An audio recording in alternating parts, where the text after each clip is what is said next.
오늘 빌립보 감옥의 구원 사건에 대해서 말씀을 나누고자 합니다.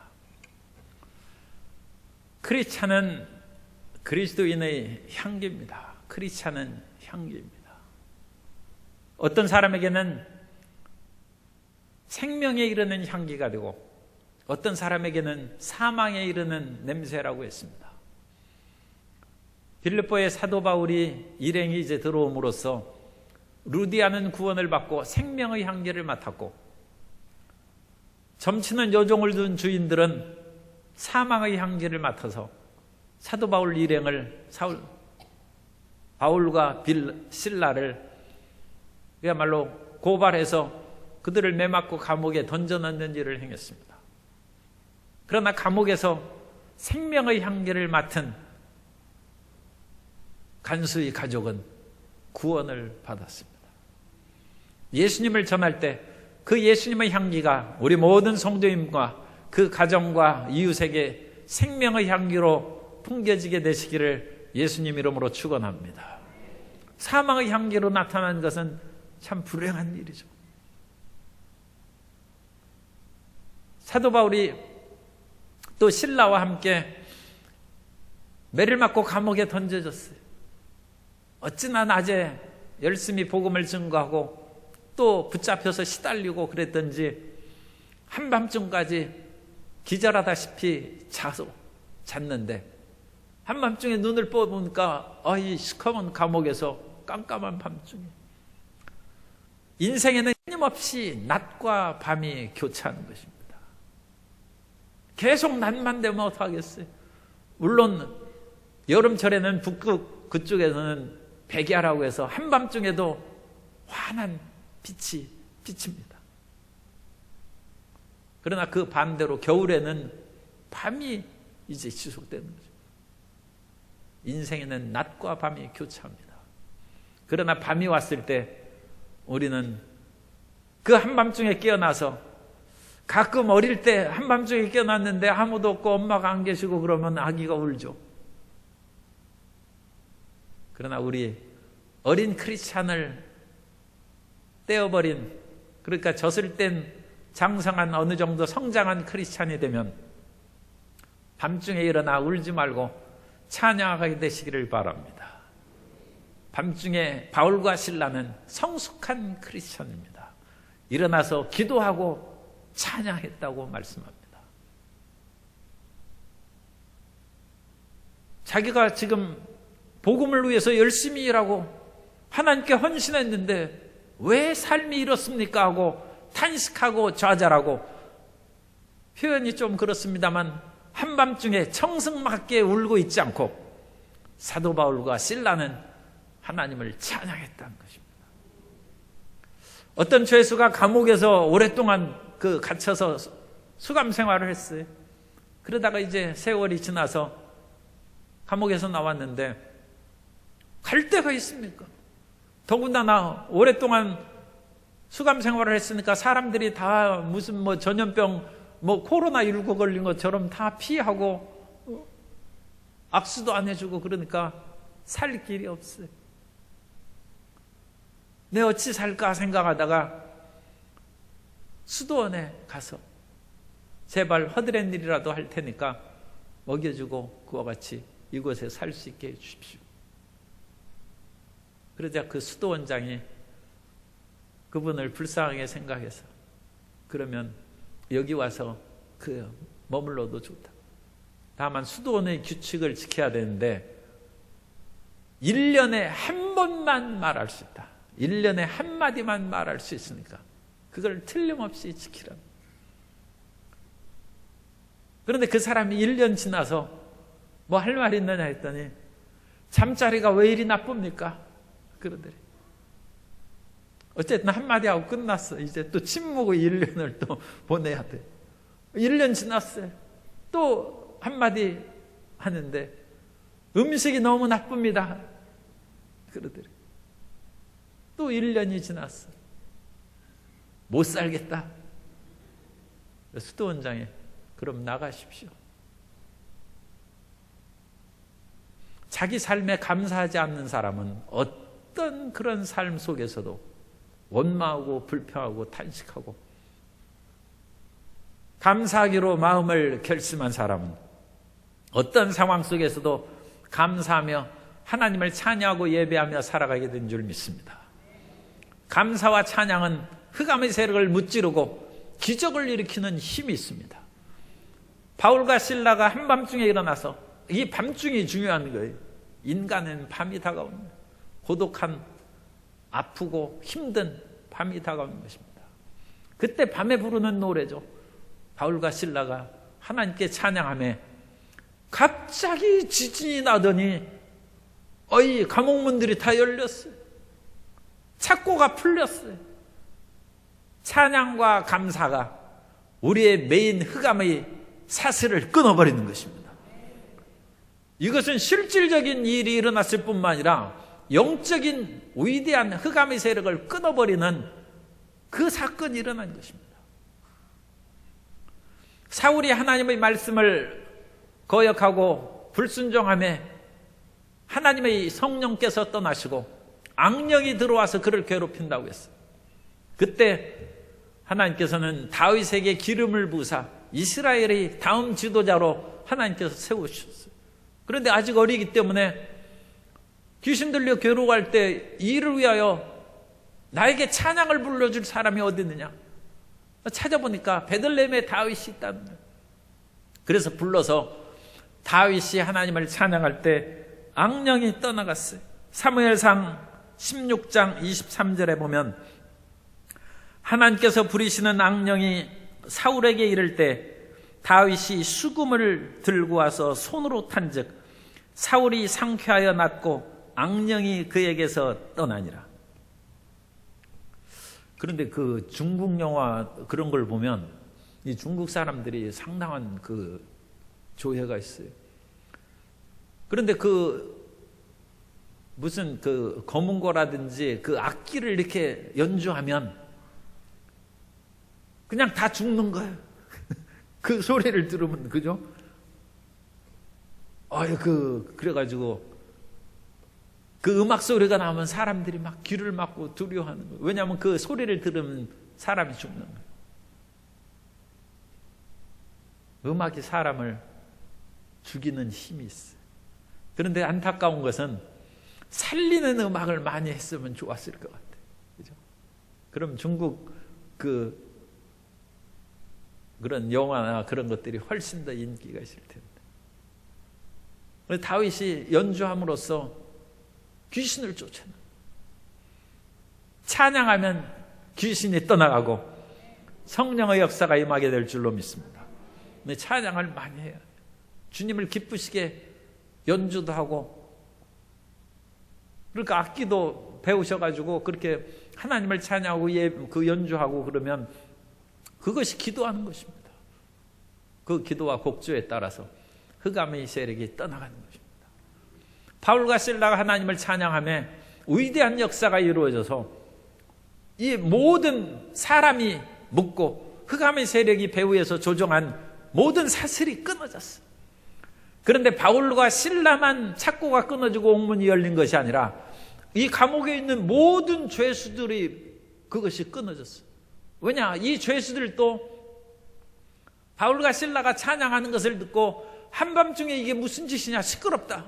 그러니까 소리 지르고 그 죄수들이 지금 마음이 불편하죠. 자기들이 감옥에 있는데 그 마음이 그냥 비단결 같겠습니까? 상할 대로 상한 그 마음인데 바울과 실라의 찬양에 대해서 조용히 들었다는 거예요. 그리고 이 단어에는 에파크로 아오마이라는 단어를 쓰는데 이것은 경청하다라는 의미입니다. 더 찬양 안 부르나? 더 저 아름다운 소리를 듣고 싶은데 그 마음으로 들었다는 거예요. 그랬더니 이 사람들도 풀어졌어요. 하나님의 은혜는 모든 사람에게 임하는 것입니다. 그래서 바울과 실라 찬양한 이 사람뿐만 아니라 그 듣던 모든 감옥의 사람들의 착고가 풀리고 그들을 가둬놓던 옥문도 다 열어집니다. 하나님의 은혜는 모든 사람들에게 임하는 것입니다. 10명의 나병 환자들이 예수님께 와서 우리를 불쌍히 여기소서, 그러면 예수님께서 제사장들에게 내 몸을 보이라 하며 그들이 가는 중에 병이 다 나았어요. 모든 사람을 치료하신 것입니다. 그런데 그중 한 사람만이, 사마리아 이방인만이 와서 하나님께 영광을 돌렸다고 했습니다. 주님께서는 치료하실 뿐만, 육체적인 몸을 치료할 뿐만 아니라 그 마음에 믿음을 더하시고 하나님을 사랑하는 영생의 복을 또한 주십니다. 그러므로 우리는 육체적인 치료뿐만 아니라 영육 간에 다 함께 치료받는 은혜를 받아야 될 줄로 믿습니다. 그러므로 예수님께서 그 돌아온 한 사람, 하나님께 영광 돌리는 그 사람에게 누가복음 17장 17절 이하에 예수께서 대답하여 이르시되 10사람이 다 깨끗함을 받지 아니하였느냐? 그 9은 어디 있느냐? 이 이방인 외에는 하나님께 영광을 돌리러 돌아온 자가 없느냐 하시고 그에게 이르시되 일어나 가라, 내 믿음이 너를 구원하였느니라 하시더라. 주님께서 영원한 구원의 복을 내려주신 것입니다.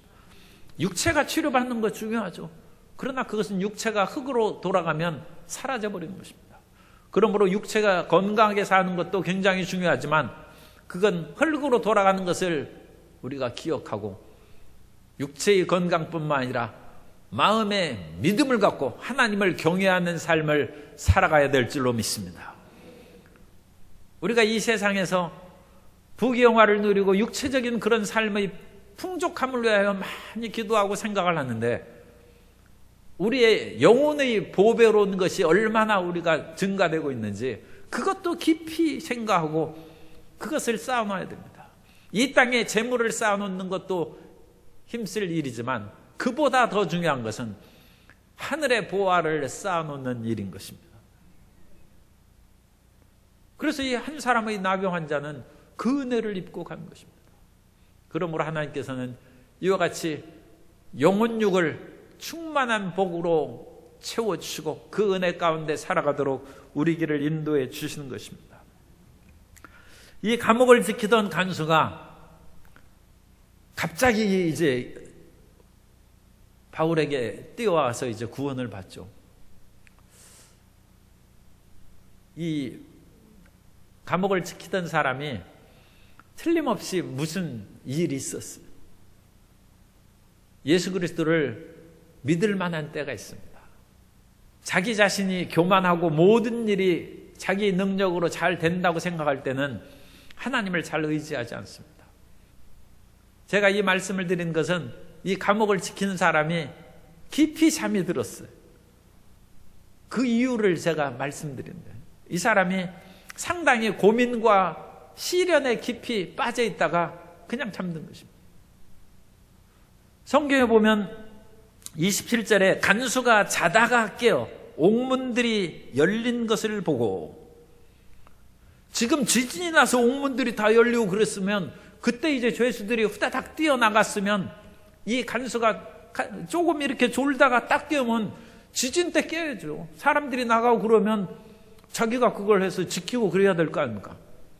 그런데 자다가 깨어서 옥문이 열린 것을 보고 죄수들이 도망한 줄로 생각하고, 그러니까 이것을 전혀 못 보고 그런 것을 상황을 지금 파악 못한 거죠. 그러니까 깊이 잠들었다가, 잠깐 좋은 것이 아니라 깊이 잠들었다가 갑자기 깬 거예요. 그러고서 보니까 옥문이 다 열려 있고, 그러니까 이 지진이고 뭐고 그런 거에 대해서 그때 같이 죄수들과 함께 깨고 놀라는 것이 아니라 그것보다 시간이 좀 늦은 것입니다. 그러니까 그 전까지 어떤 상심한 일이 있고 마음에 고통이 있어서 그냥 깜빡 좋은 것이 아니라 어느 면으로는 깊이 잠든, 지진이 일어나고 옥문이 일어나고 사람들이 나갔는지 들어왔는지도 모르고 잠들었다가 깨어보니까 큰일 났어요. 옥문이 열리고 죄수들은 일일이 점검하지 않았는데 이게 틀림없이 다 탈옥했구나. 그래서 그 당시 지키는 사람은 죄수들의 그 모든 죄를 자기가 담보하고 있습니다. 그러니까 죄수를 잃어버리면 그 죄수에 대한 죄값을 자기가 치러야 되는 것입니다. 살인죄를 저지른 사람을 지키고 있다가 그 사람을 놓치면 자기가 대신 죽어야 됩니다. 그러니까 그 많은 죄인들이 온갖 죄를 저질렀을 텐데 도망갔으면 더 이상 이제 자기는 살아날 수 없죠. 그래서 자결하려고 할 때 바울이 우리가 다 여기 있다는 거예요. 그러니까 사도 바울이 하나님을 찬양하고 예배했으니까 사도 바울이야 뭐 나갈 일이 없죠. 그러나 다른 죄수들도 다 찬송의 은혜 받고 순한 양같이 거기에 있는 거예요. 보통 사람 같으면 감옥문이 열리면 다 뛰어서 도망가야죠. 근데 그 사람들도 그냥 자기들이 도망갈 수 있는 길이 열렸음에도 불구하고 이를 순간 마음이 그냥 순한 양이 되어서 다 그 자리에 있었어요. 그래서 사도 바울이 우리가 다 여기 있으니까 두려워 말라는 거예요. 그러자 간수가 선생님이여, 그 선생이라고 부르는데 선생이란 말은 큐리오스의 주라는 뜻입니다. 우리 선생에는 그러니까 이 번역을 30절에 보면 그들을 데리고 나가 이르되 선생들이여 내가 어떻게 하여야 구원을 받으리까? 문자대로 직역하면 주여 내가 어떻게 해야 구원을 받으리까? 감옥을 지킨 사람이 죄수한테 주여라고 부르고 있어요. 큐리오스. 예수님을 큐리오스라고 부르는 거하고 같은 단어입니다. 물론 그것은 주님과 같은 그런 분도 부르지만 자기 남편에게도 큐리오스 또는 노예가 주인에게도 그와 같이 부릅니다. 그래서 여기에서는 갑자기 주여하면 이상하니까 이제 선생님이요 그렇게 이제 번역하는 것입니다. 그러니까 이 간수가 상황을 파악하고 어찌나 놀랐던지 바울과 실라가 그 죄목을 알죠. 우리 로마 사람들이 전혀 받지 못할 풍속, 곧 복음을 증거한다는 그 죄목. 그러니까 그 지키는 사람은 들어온 사람의 그 죄목에 대해서 그걸 알고 있었겠죠. 그러니까 이 사람들은 신앙을 전파하고 신들을 전파하는 사람이다. 그것을 알고 있었기 때문에 더 놀라서 그렇게 주여라고 불렀을 것입니다.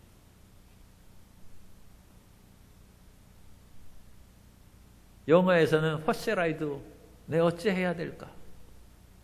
내 어찌 살아야 될지 앞길이 캄캄하다. 내 어찌 해야 좋겠습니까? 하고 누가 물으면 성도 여러분 뭐라고 대답해 주시겠어요? 이 뒤에 있잖아요. 주 예수를 믿으라. 그게 대답이에요. 31절 이르되 주 예수를 믿으라. 그리하면 너와 내 집이 구원을 받으리라. 내가 어찌 살면 좋겠습니까? 예수님 믿고 예수님 따라 살라. 그것이 진리입니다. 그것이 해답입니다. 어디로 가야 될지 모른다 할 때 예수님이 길이요 예수님이 진리요 생명이십니다. 예수님을 따라가고 예수님이 하신 말씀을 붙잡고 살아가면 되는 것입니다. 이 말씀이 굉장히 간단한 말씀이지만 이 사람이 그것이 마음에 그 화살처럼 꽂혔나. 저분이 믿는 하나님을 내가 믿고 따르면 살 길이 열리겠구나. 그 마음이 들어왔어요.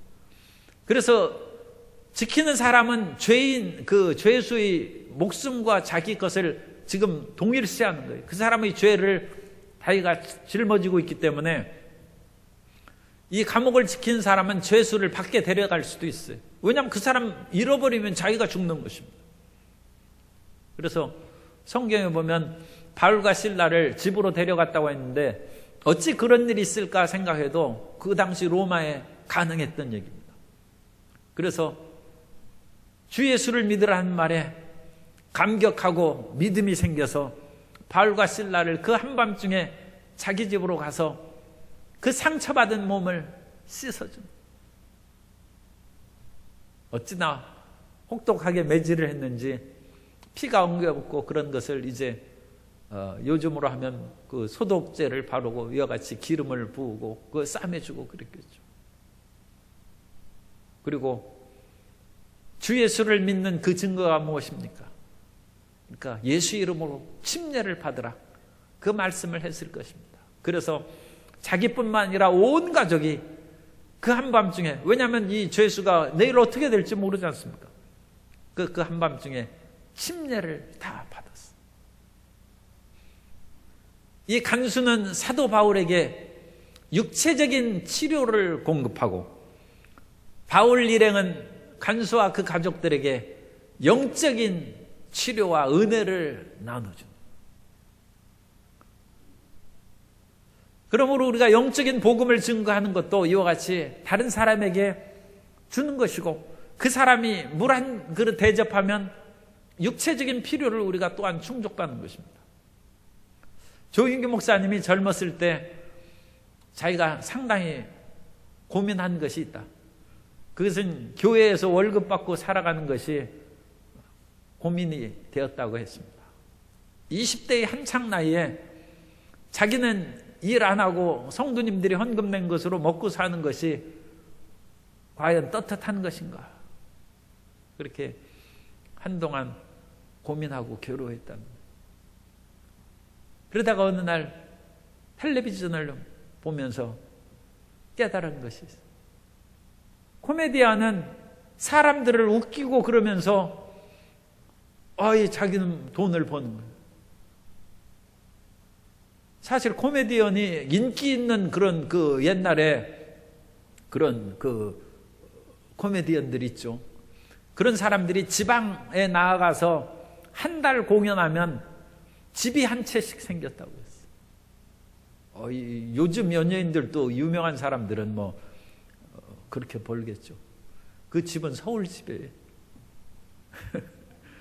강남집은 너무 비쌀 것 같은데, 어쨌든 원하는 대로 사람마다 또 등급이 연예인도 다르니까 강남집도 살 수 있을지도 몰라요.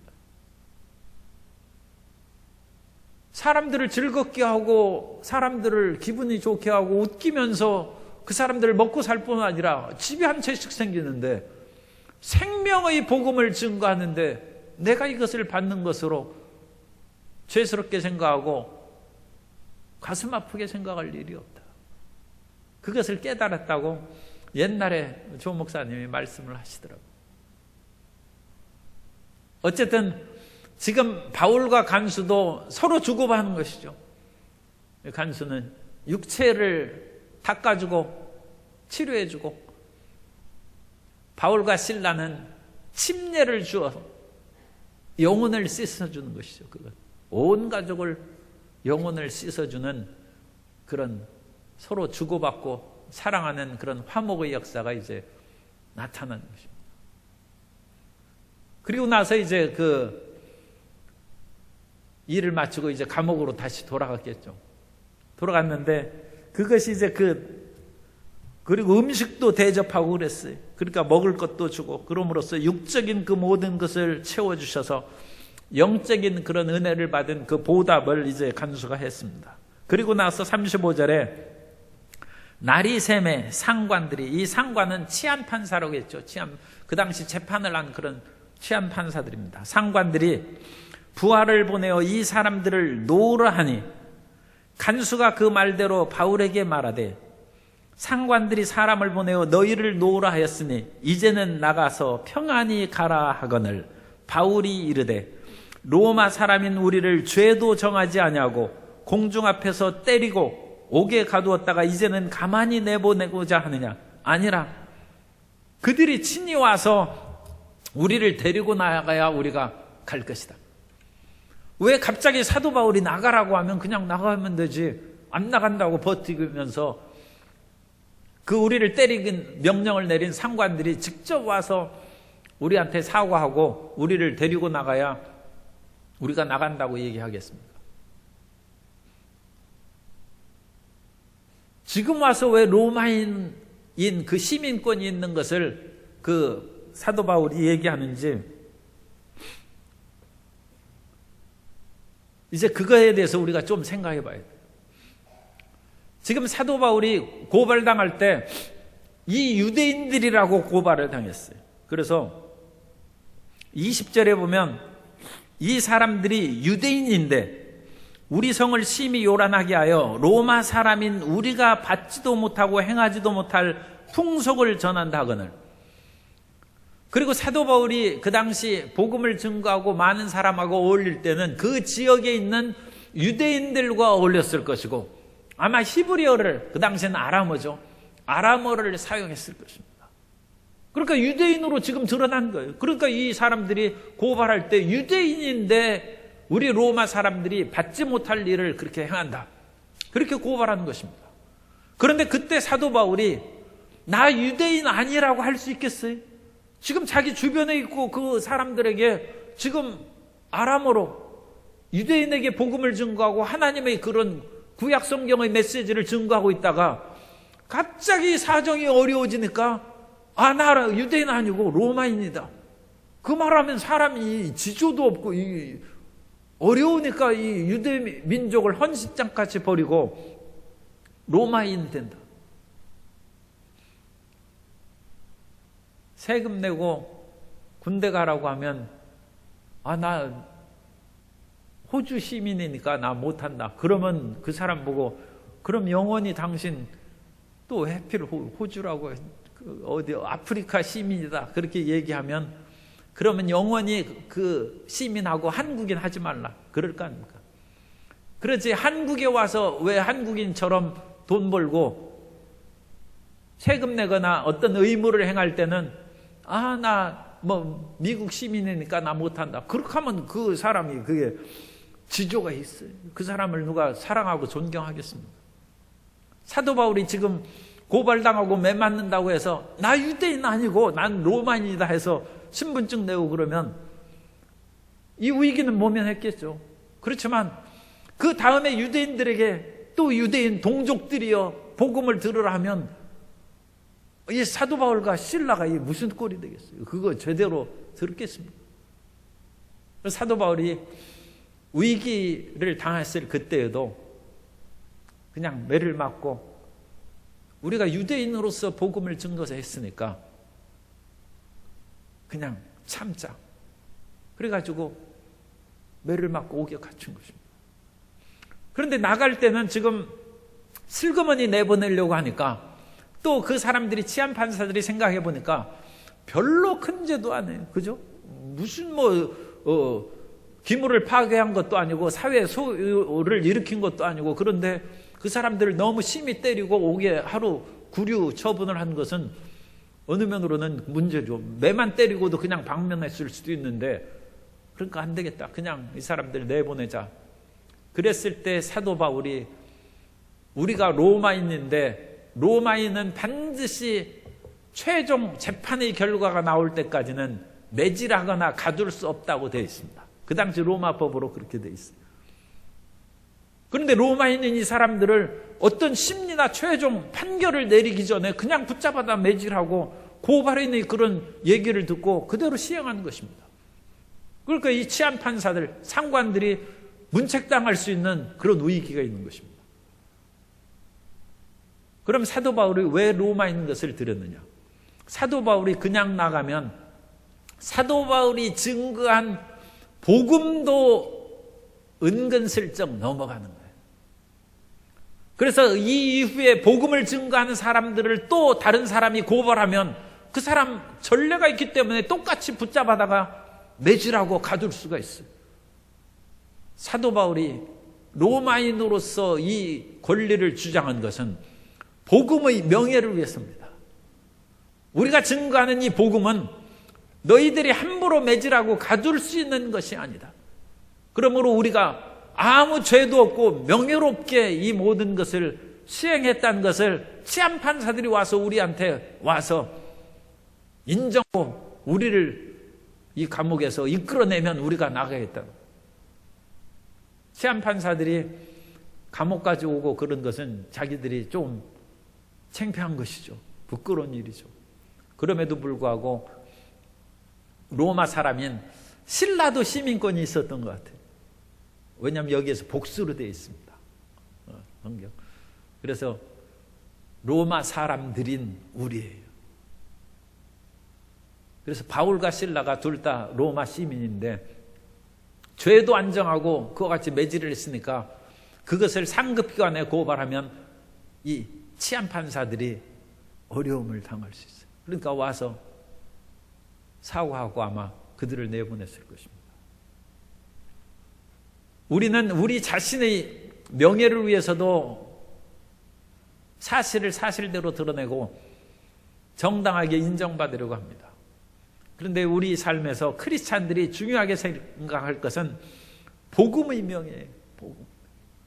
우리가 증거하는 복음을 명예롭게 하고 교회를 명예롭게 하고 하나님을 믿는 것을 모든 사람 앞에서 명예롭게 하는 일에 힘쓰는 저와 여러분들이 돼야 될 줄로 믿습니다. 중국의 그 대만, 물론 중국 본토에서도 거의 나라를 다스리고 있었습니다만 어쨌든 장개석이 그 모택동에 그분들 그냥 장개석 씨라고 하기도 하고 어쨌든 그 장개석님이 그 일본 육군사관학교를 다녔어요. 그런데 일본 육사를 다니다가 중국 사람들이 그 당시 일본 사람들에게 굉장히 일본이 먼저 교회화해서 상당히 서양 문물을 빨리 받아들여서 중국 유학생들이 많이 갔습니다. 우리나라 유학생들도 우리나라에서도 엘리트들은 다 일본으로 유학 많이 갔잖아요. 중국은 훨씬 더 많이 갔습니다. 그런데 그 장개석 그 전 총통도 일본 육사를 일본에 유학 갔다는 것이 참 놀랍죠.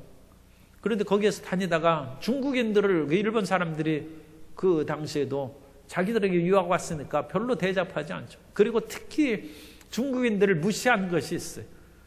중국인들이 화장실 문화로 인해서 그 지탄을 많이, 우리 지금은 많이 됐습니다만 몇십 년 전만 해도 중국에 가면 화장실 갈 수가 없다. 화장실. 모든 사람이 개방돼 가지고 그냥 다 가고 그러니까 난감한 거예요. 그런데 1910년 전입니다. 그러니까 오죽했겠어요. 일본에 있는 화장실을 맘대로 쓰고 그러니까 중국인들이 이 화장실 너무 더럽게 한다. 그래서 야만인 소리도 듣고 그러겠죠. 그런데 어느 날부터 중국인들이 쓰는 화장실이 깨끗해. 누워서 자도 되겠어요. 화장실이. 그래서 일본 사람들이 쓰는 화장실보다 더 깨끗한 거예요. 이게 어찌된 일인가 해서 사관학교에서 그야말로 이제 큰 소동이 일어났어요. 그래서 밤중에 지켰어요. 이 화장실이 어찌 이렇게 깨끗해진가. 그 한밤중에 그 장개석 전 총통이 살그머니 일어나더니 화장실에 들어와서 거기를 다 청소하고 쓸고 닦고 깨끗하게 친다. 그래서 사관학교 교장이 물었어요. 자네가 왜 그같이 한밤중에 화장실을 청소하? 한마디. 중국인의 명예를 위해서입니다. 장개석은 보통 분이요. 그 사람은 중국을 위해서 산 것이고 일본 육군사관학교를 다녔다 할지라도 자기는 일본화되기 위해서 온 것이 아니라 중국을 위해서 온 것이죠. 배울 것이 있으면 가서 배우는 것이죠. 중국의 명예를 위해서 화장실을 청소했다. 복음의 명예를 위해서 일하는 성도 여러분 되시기를 주님 이름으로 축원합니다. 그래서 바울과 실라가 석방됐다고 해서 그냥 기뻐가지고 뛰어나오지 않냐고 이 복음의 명예를 되찾고 나온 후에 다시 루디아의 집에 갔어요. 그래가지고 루디아의 집에 가서 루디아의 그 집안에 있는 사람들을 형제들을 만나 보고 위로하고 가니라. 사도 바울과 실라가 매맞아가지고 상처투성인데 위로 받고 간 것이 아니라 그들을 오히려 위로하고. 왜 위로할 수 있습니까? 우리가 비록 복음을 증거하다 매를 맞았지만 하나님께서 지진을 일으키고 감옥문을 열고 착고를 풀리고 그를 통해서 결과적으로 그 간수들과 모든 가족들이 구원받는 역사가 일어났지 않느냐. 그러므로 여러분도 예수님을 믿다가 어떤 환난과 핍박이 다가온다 할지라도 끝까지 참고 하나님을 찬양하고 감사하며 견디면 하나님의 위대한 역사가 나타날 것이다. 그 말로 그들을 위로하고 그들에게 용기와 힘을 주고 그들은 또 선교의 길을 떠났다는 것입니다. 바울과 실라가 얼마나 정말 자랑스럽습니까? 바울과 실라 앞에 매맞고 굶주림이 없는 것이 아닙니다. 그러나 매맞고 감옥에 던져지는 어려움이 다가온다 할지라도 그것을 뛰어넘는 위대한 믿음이 있고 찬양이 있고 용기와 담대함이 있는 것입니다. 그 위대한 영적인 재산으로 충만히 체험받는 성도 여러분 되시기를 예수님 이름으로 축원합니다.